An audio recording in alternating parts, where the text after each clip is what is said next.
As all of you probably know, the Big Bang is the theory that the universe began 13.8 billion years ago from a hot, dense state, expanding rapidly and forming space, time, and matter.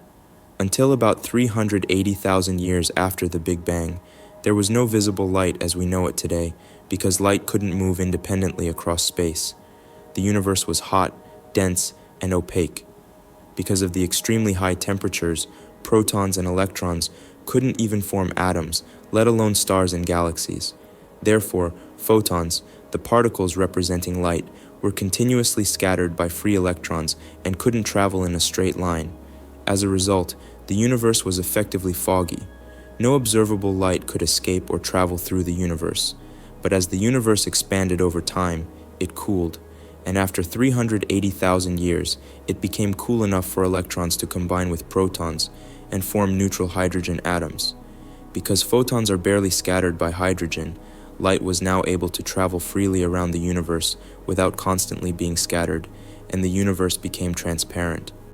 Essentially, this was the moment light and matter decoupled from each other, and photons spread out across the universe, eventually becoming what we now observe as the cosmic microwave background, or CMB.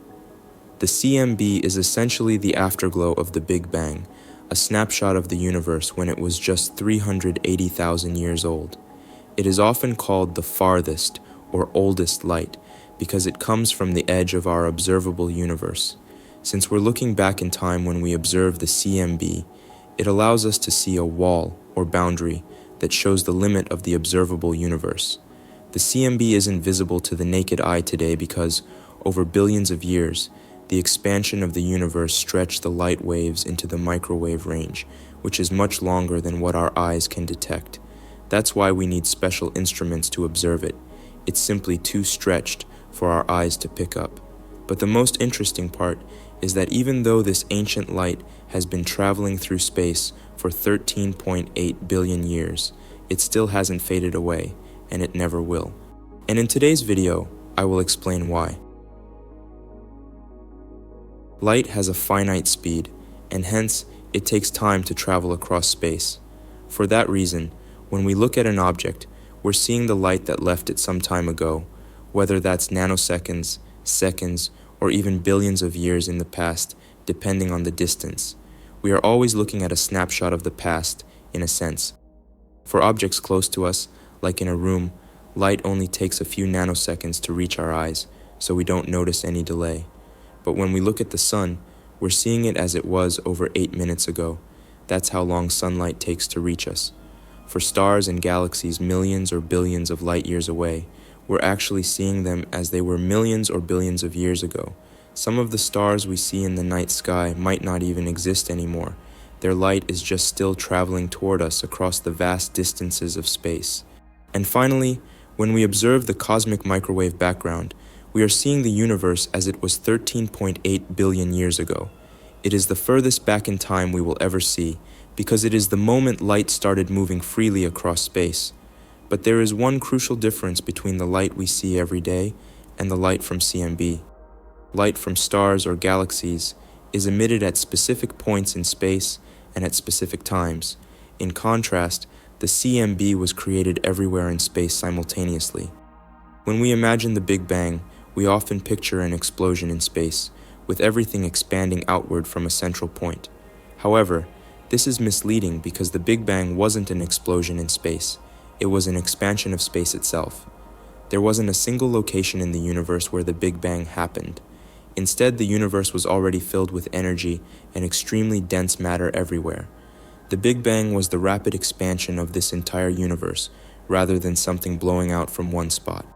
Hence, the CMB, which is the afterglow of the Big Bang, emerged from the moment when the entire universe became transparent, with photons free streaming from every location all at once.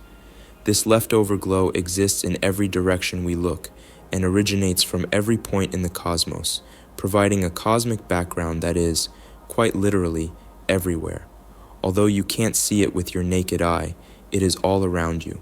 For every cubic centimeter of space, there are 411 photons left from the Big Bang. All of you have probably seen static on an old analog television before.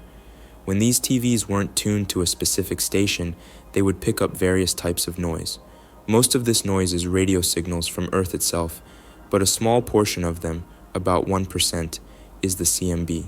So, when you looked at that random noisy fuzz on your TV, you were actually seeing a tiny slice of the universe's earliest moments.